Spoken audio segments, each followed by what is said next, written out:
जब गांव में पहुंचे हैं तो वहां पर सब लोग बैठे हुए हैं, देख रहे हैं भाई कौन आ रहा है। ऊपर से नीचे तक भगवा वस्त्रों को धारण है, सर मुंडन करे हुए है और शीश पे त्रिपुंड लगा हुआ है, हाथों में एक थैली है। लगता है कोई बाबा आ रहा है, कोई संत आ रहा है, अरे लगता है कोई सन्यासी आ रहा है। ऐसी चर्चाएं पचौखरा में चलने लग गई। और श्री राजेश्वरानंद जी घर नहीं गए, सबसे पहले जाकर जो उस क्षेत्र के इष्ट देवता है, महादेव हैं, महादेव का, शिव भगवान का मंदिर है, वहाँ जाकर विराजमान हुए। बोले इनके चरणों की छाया में मैं पला बड़ा हूँ और जो भी सीख के आया हूँ पहले इनको तो अर्पित कर दूँ, इनको तो प्रणाम करूँ। जाकर शिव जी को प्रणाम करा और हृदय से लगा लिया। इस दृश्य को देखकर, इस भावुक दृश्य को देखकर सब अचंभित हो गए। जो मंदिर की उस समय देखरेख कर रहा था वो इनको पहचान ना पाया और ये तो हारमोनियम निकाला और भगवान शिव के सामने मानस की सुंदर सुंदर स्तुतियां गाने लग गए, सुंदर सुंदर भजनों को गाने लग गए, पदों को गाने लग गए। और जैसे जैसे पदें गाएं धीरे धीरे पूरा गांव इकट्ठा होता गया। अरे भैया ये संत कौन है, ये इतने सुंदर मधुर ध्वनि गाने वाला कौन है।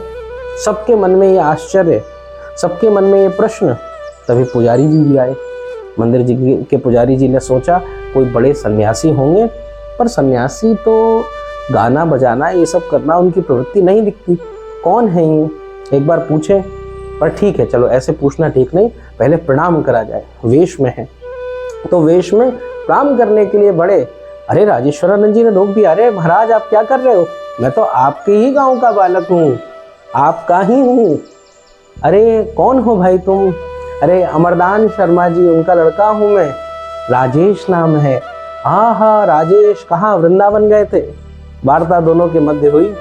बताया हाँ वहाँ पे गए, अब गुरुदेव की अध्ययन पूरा हो गया, यहाँ आ गया हूँ। बहुत सुंदर बच्चा, आप जाओ।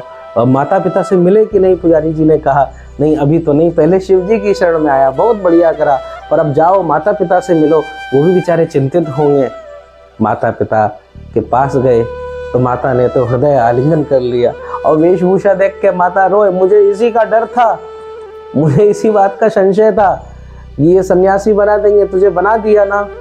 अरे कम से कम एक दो बालक है जाते, उनकी किलकारी की आवाज़ सुन लेती, मेरो कल्याण है जातो, पर तेरे गुरु ने नहीं मानी ना। राजेश्वरानंद जी ने समझाया मैया को, अरे मैया देख तेरी बात मानी है इसीलिए तो यहाँ पे हूँ, गुरुदेव ने ही मुझे भेज दिया, सन्यास आदि नहीं हुआ मेरा। आहा, अब मैया तो प्रसन्न, तुरंत सुंदर सुंदर राजेश्वरानंद जी के लिए भोजन व्यंजन बना रहे हैं। अब पिताश्री को प्रणाम करा। पिताश्री अत्यंत प्रसन्न हो रहे हैं कि हाँ हमारे बालक की शिक्षा पूरी हो गई। अब पिताश्री के हृदय में और समस्त गांव वालों के हृदय में एक मन में एक छोटा सा मनोरथ आया कि भैया अपने गांव का बालक है, रामायण सीख के आया है, इतना बढ़िया गाता है, इतना सुंदर इसकी वाणी है, तो क्यों ना अपने शिव मंदिर में ही आयोजन करा जाए, एक कथा इनकी सुनी जाए, तो वहाँ पे हम सबको कितना आनंद हो जाएगा। तो ऐसे ही इसी विचार से पुजारी जी ने इनसे निवेदन करा, अरे भैया देखो अब हम पे ज़्यादा दक्षिणा तो नहीं है, पर क्या हमारे छोटे से शिव मंदिर में आप कथा करेंगे। राजेश्वरानंद जी का तो हृदय बड़ा प्रसन्न हो गया। जिस आंगन में, जिन गलियों में हम खेले हैं, जिस मंदिर के प्रांगण में हमने अपना जीवन बिता दिया, उसी मंदिर में शिव जी को ये सेवा करने का अवसर मिल रहा है। बड़े प्रसन्न होकर कथा करी। 9 दिवसों तक कथा चलती रही। माता पिता सब लोग प्रसन्न होकर कथा सुन रहे हैं। पूरा गांव जो आता था सब लोग इनकी कथा सुनते थे, सारे कामों को छोड़ देते थे और इनकी कथा सुनने की होड़ मच जाती थी। और बूढ़े बाड़े तो ठीक, जवान तो ठीक, पर छोटे छोटे बालक भी जब ये कथा मंच से उतरते थे तो पैर छूने की होड़ मच जाती थी। ऐसा अद्भुत इनकी वाणी का प्रभाव था, वाणी का तेज था। और हो भी क्यों ना, भगवान की कृपा हुई, वृंदावन की कृपा हुई, प्रयाग की कृपा हुई, संतों की कृपा हुई। और देखो जब गुरुदेव अपने किसी व्यक्ति को शिष्य के रूप में वर्ण करते हैं तो अपनी आधी शक्ति उस शिष्य के अंदर प्रदान कर देते हैं। तो मानो श्री राजेश्वरानंद जी नहीं बोल रहे हैं, उनके मुख से अविनाशी राम जी बुलवा रहे हैं, उनके मुख से कहलवा रहे हैं। और यही भाव श्री राजेश्वरानंद जी ने पहली कथा में रखा। ये मेरा प्रताप नहीं है, ये तो मेरे गुरुदेव का प्रताप है, ये महादेव का प्रताप है जो बुलवा लिया। सब लोग प्रशंसा करे, भैया तुमने बहुत बढ़िया कथा करी, राजेश्वरानंद जी के नहीं, मेरी क्या सामर्थ्य है इतने बड़े ग्रंथ को कर सकूं, ये तो सब प्रभु की कृपा, गुरुदेव की कृपा है। ऐसे खूब आनंद से कथा हुई और इसके बाद में कथा से सब लोगों को बहुत आनंद हुआ। माता को लगा मेरा पुत्र सुयोग्य हो गया है, अब तो भाई इसके विवाह की चर्चा शुरू कर दी जाए। तो माता तो अपने आनंद में लग गई। और इधर जो गांव था जहाँ पे कथा सुन रहे थे, तो पड़ोस के ही गांव में, पास के ही गांव से एक व्यक्ति आया, बड़ा दीनहीन था, उसके पास ज़्यादा धन नहीं था। पुजारी जी के पास हाथ जोड़कर बोला, बड़ी सुंदर कथा कहते हैं व्यास जी, अगर कृपा होगी हमारे यहाँ भी कथा कह देंगे। हमारे यहाँ ज़्यादा धन तो नहीं है, पर मेरे पे जितना है मैं सर्वस्व लगा दूंगा। और उसका नाम दीना ही था, दीनहीन था बेचारा। अब महाराज जी को ये खबर पड़ी, पुजारी जी ने कही, देखो भैया एक कथा आई है, कहोगे? महाराज जी ने कहा, बताइए कहाँ पे कहनी है? अब कोई इतनी बड़ी कथा नहीं है, हमारे गांव में तो फिर भी थोड़ी बहुत व्यवस्था है, वहाँ बिल्कुल व्यवस्था नहीं है, बड़ा दीनहीन है, धन आदि उस पर ज़्यादा है नहीं, परंतु भाव बहुत है। आपकी कथा सुनने 9 के 9 दिन आया है, वो प्रतिदिन मैंने देखा है, बहुत भाव करता है। अगर आप उसके पास कथा करें तो मेरा तो हृदय बड़ा प्रसन्न होगा। देखो मैं भी सहायता करूंगा जितना हो पाए। राजेश्वरानंद जी ने कहा, धन की किसको आवश्यकता है? ये जो मार्ग है, ये कथा करना, ये धन संचय का मार्ग नहीं है। ये बात सबको समझ लेनी चाहिए। अगर आप कथा क्षेत्र में या कथा प्रभु के शब्दों का, प्रभु की महिमा का बखान करने का कार्य करते हैं, तो ये धन उपार्जन का मार्ग नहीं है। धन उपार्जन के लिए कुछ और व्यवस्था सोच लीजिए। ये मार्ग तो प्रेमियों से मिलने का मार्ग है, प्रेमियों से कथा वार्ता करने का मार्ग है। इसमें अगर धन का विचार उस कथा प्रवक्ता के हृदय में आ गया तो प्रभु की कथा तो वो कभी कर ही नहीं पाएगा। उसका हृदय सदा निर्मल होना चाहिए, धन को लेके नहीं सोचे। यद्यपि आज के समय में सब धन से ही चल रहा है, ये तो दूसरे व्यक्ति को भी समझना चाहिए कि अगला व्यक्ति आ रहा है, कथा कर रहा है, तो कुछ ना कुछ उसका जो उसको मिलना चाहिए उसका प्रयास करे। पर अगर नहीं भी मिलता है तो वहाँ परेशान नहीं होना। ये जो कह रहे हो, ये प्रभु का गुणगान कर रहे हैं, इसको प्रभु स्वयं देख रहे हैं। यहाँ नहीं मिलेगा तो वहाँ तो मिलेगा। उनकी नज़रों में तो आओगे, कल्याण तो होना ही होना है। और जैसे भागवत में महात्म्य में आता है, उत्तम नगर वासियों ने धुंधकारी के बाद में कथा सुनी तो सब लोग वैकुंठ गए, पर गोकर्ण जी को लेने के लिए, जो कथा कहने वाले थे, उनको लेने के लिए स्वयं प्रभु आए। तो ये इस कार्य की महिमा है। जेह चरित जो गावे हरिपद पावे, ते न पड़हि भव कूपाहा। तो भैया ये धन का मार्ग नहीं है। महाराज जी ने कहा धन की कोई बात नहीं है, जो प्रभु करावेंगे सो हम ले लेंगे, कोई दिक्कत नहीं। हमारा कुछ ऐसा भाव नहीं है, बस हमें तो प्रभु की कथा कहनी है, भगवान के नाम का प्रचार होना चाहिए। आहा, पुजारी जी प्रसन्न, दीना को खबर मिली, मानस का आयोजन हुआ। अब जैसे भी हो पावे, महाराज जी ने भी अपना सहयोग प्रदान करो और सुंदर मानस की कथा हुई। 1-2 दिन कथा चली, व्यवस्थाएं उतनी अच्छी नहीं थी, तखत आदि जो भी मिलो, जो भी कोई माइक की शायद व्यवस्था भी नहीं हो पाई, पर जैसे हुआ सब महाराज जी ने उस चीज़ को नज़रअंदाज करा और भाव से कथा सुनाई, प्रेम की कथा सुनाई, और सब लोग कथा सुन के भाव विभोर हो गए।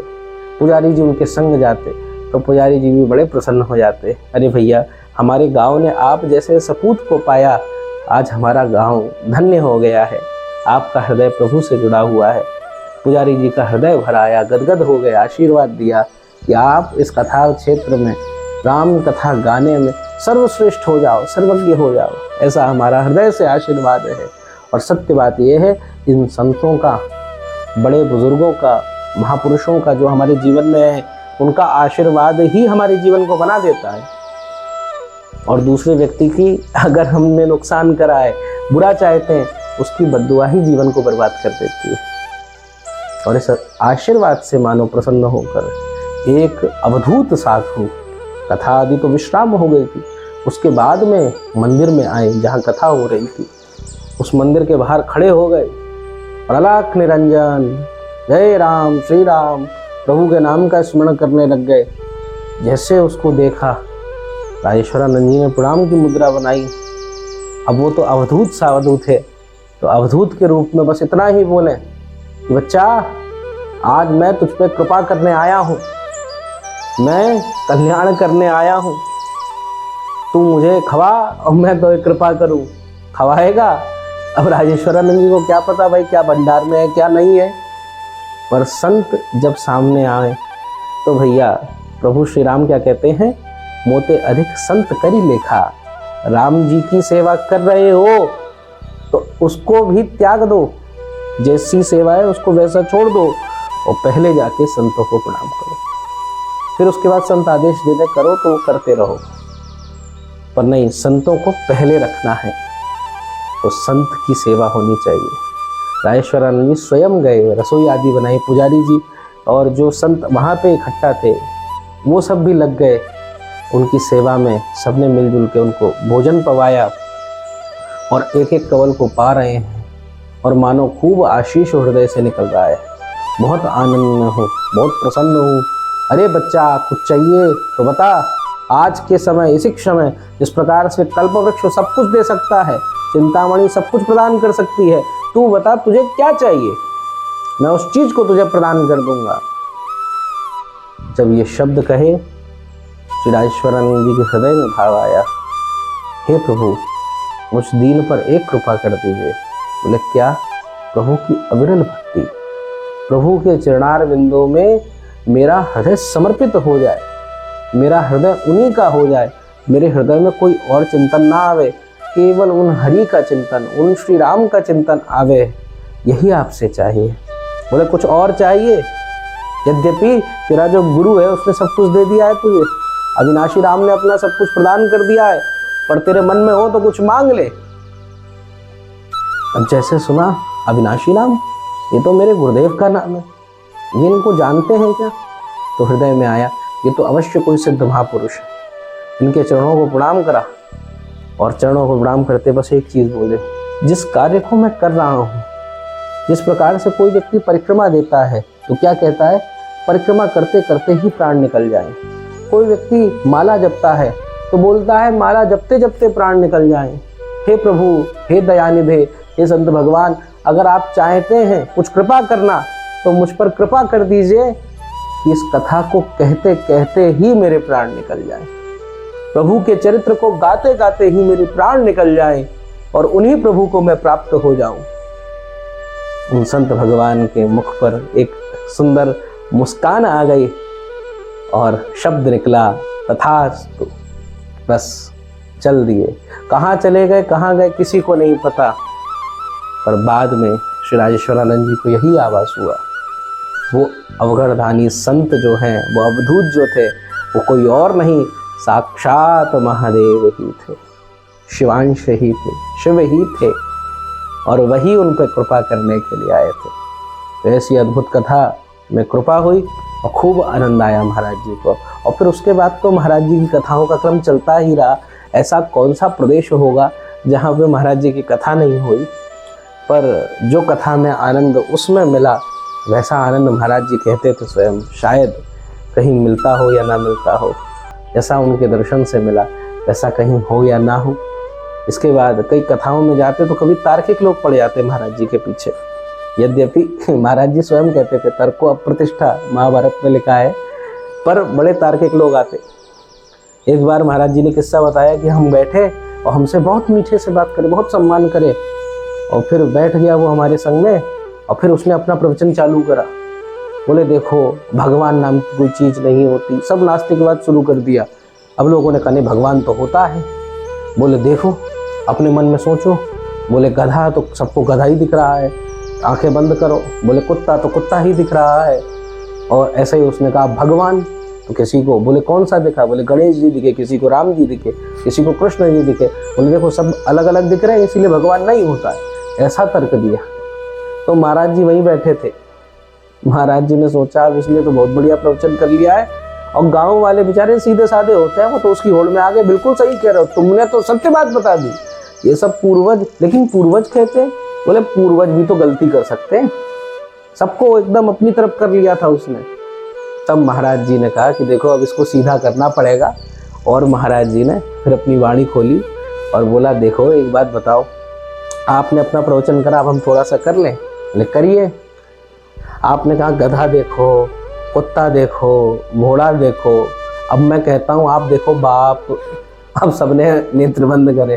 बोले तुम्हारे बाप कैसे थे? बोले ऐसे थे। बोले तुम्हारे बाप कैसे थे? बोले ऐसे थे। बोले तुम्हारे बाप कैसे थे? ऐसे थे। बोले देखो कुत्ता बोला तो कुत्ता सबके मन में आया, गधा बोला तो गधा आया, पर बाप अलग अलग आ गए, इसीलिए तुम्हारे बाप नहीं है। क्या ये चलेगा? उस नास्तिक का वही मुंह बंद हो गया, चुप हो गया, वो एक शब्द बोल ना सका। ऐसे महाराज जी खूब सारे नास्तिकों को भी आस्तिक बना देते थे। उनकी कथाओं को सुनते थे, तर्कपूर्ण कथाएं होती थी। और महाराज जी का जो एक भाव रहता था कथा कहने में, जो मैंने स्वयं समझा है, वो ये है कि हर कथा को जीवन से जोड़ना। कैसे? इस कथा में जैसे अगर श्री राम जी का चरित्र चल रहा है, अहिल्या जी की कथा चल रही है, उस कथा को हमारे जीवन से कैसे जोड़ दिया जाए, कैसे अहिल्या जी के चरित्र को हम अपने जीवन से जोड़ सकते हैं, उसकी शिक्षाओं को, प्रताप भानु के चरित्र को हम अपने जीवन से जोड़ सकते हैं। इन सब बातों पे महाराज जी बहुत चिंतन करा करते थे, बहुत विमर्श करते थे। और हिंदी साहित्य में भी विशेष रुचि थी। खूब सारे काव्यों को गढ़ना, कवित्वों को गढ़ना। जहाँ जहाँ भक्त चरित्र कहते तो वहाँ पे अपनी कविताएं, अपने भजन, अपने भाव स्वयं महाराज जी लिखते थे और स्वयं गाया करते थे। और ऐसा नहीं कि कभी बैठ के चिंतन करना पड़े, हाँ ये लाइन लिखी, इसके बाद दूसरी लाइन क्या लिखें। स्वतः प्रभु की कृपा से सब प्रकट हो जाता था। जैसे व्यास उच्चिष्टम जगत सर्वम कहा जाता है ना, ऐसे ही आज के समय ईश्वरानंद जी के पदों को, भजनों को सब लोग गा रहे हैं। अब कोई नाम ले या ना ले वो अलग बात है, पर सत्य बात यही है। फिर आगे जाके कालांतर में महाराज जी का बड़ी ही सुशील कन्या उनसे विवाह भी हुआ और पुत्र पुत्री दोनों संपदा प्रकट हुई और उनका भी खूब सुंदर भाव रहा। और आप दोनों से बातचीत करने का भी एक अवसर मिला। जो पुत्र है उनसे तो बातचीत करा है, भक्ति देवी मैया से अभी हमारी कोई ऐसी वार्तालाप नहीं हुई, पर जो पुत्र हैं खूब बढ़िया सुंदर स्वभाव के हैं। और इसी प्रकार से संतति का प्राकट्य होता रहा। और महाराज जी ने सोचा कि मेरे हृदय में तो सन्यास का भाव था, तो क्या करा जाए। एक दिन श्री अविनाशी राम जी के चरणों में प्रणाम करा, उन्हीं का भाव करा और महाराज जी ने सन्यास लिया। पर महाराज जी का जो सन्यास है वो सन्यास थोड़ा बिरला था, वो सन्यास सच्चा था। सन्यास क्या होता है? तो महाराज जी ने स्वयं कहा कि देखो अब तक मेरा एक घर था, पर अब सारा संसार मेरा घर है। सन्यास में लोग घर को छोड़ देते हैं। महाराज जी ने कहा मैं उस घर को क्यों छोड़ूं, जब पूरा संसार ही मेरा घर है, सिया राम में सब जग जाना, तो मैं इन लोगों को कष्ट क्यों दूं। तो महाराज जी के पास बच्चे भी आते, उनसे भी खूब वार्ता करते। और ऐसे राजेश रामायणी से महाराज जी राजेश्वरानंद के रूप में आ गए, विरक्त संत के रूप में आ गए। और आज भी खूब भाव से उनका सेवा जो है वहाँ पे चलता है। उनके जो पुत्र हैं वही उन सबको संभालते हैं, खूब योग्य है, खूब अच्छा है। उनकी पुत्री भी बहुत सुंदर भजन गाती है और उनके जो वंश है उसको संभाले हुए हैं। अब ऐसे सुंदर कथाओं का क्रम महाराज जी का लगा ही हुआ था। ऐसे ही वृंदावन में भी एक बहुत सुंदर कथा हुई महाराज जी की। और जब कथा हुई ना, तो जब महाराज जी कुछ गाते तो ब्रजवासी बालक सब रो पड़ते हैं महाराज। ऐसो श्री किशोरी जी ठाकुर जी के जब भावों को इन्होंने गाया और हम लोग सोच रहे, ठाकुर सब उस समय के सब भाव थे, सोच रहे कि भैया रामायण का आदमी भागवत में प्रवेश, राम जी की बात करने वाला कृष्ण में प्रवेश, पर जब प्रवेश करा तो ऐसा आनंद कि परमानंद की स्थिति। तो ऐसा इनके संग भाव था। और जो वचन दिया था अवगढ़धानी संत ने वो पूरा होने का समय आ गया। जिनको हम राजेश रामायणी, राजेश्वरानंद जी के रूप में जानते हैं, उनकी कथा रायपुर छत्तीसगढ़ में चल रही थी और 10 जनवरी 2019 का समय था। महाराज जी कथा कर रहे थे, उसके कुछ उपरांत बाद ही समय में ही महाराज जी के प्राण शांत हो गए, शरीर शांत हो गया। महाराज जी ने जो संदेश सबको दिया कि भैया प्रभु का भजन करना है, प्रभु से ही सद्भाव करना है, कि देख लिया संसार हमने देख लिया, सब मतलब के यार हमने देख लिया, महामंत्र राजेश यही है, यही जान लिया कि राम महामंत्र है, यही काम करेगा। और उसी राम नाम का स्मरण करते हुए कथा के मध्य ही महाराज जी ने अपने कथा चल रही थी, उसी क्रम में महाराज जी ने अपने शरीर को छोड़ा।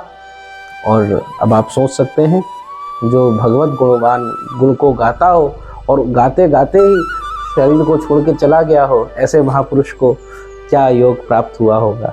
हमें तो ऐसा भाव है श्री रामचंद्र, श्री जानकी जी, श्री हनुमान जी महाराज, श्री शत्रुघ्न जी, श्री भरत जी सब इनको लेने स्वयं आए और अपनी सखी, अपने सखा के रूप में इनको लेकर गए और उसी रूप में आज भी हम सब पे कृपा बरसा रहे हैं।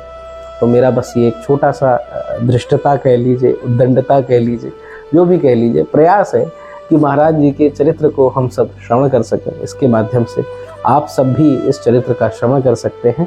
तो बस यही प्रार्थना रहेगी, अधिक से अधिक अगर आपका भाव है तो भक्तों तक ये चरित्र पहुँचाएँ। खूब आपका जीवन में मंगल हो। राधा वल्लभ लाल की जय। श्री हरिवंश चंद्र महाप्रभु जी की जय।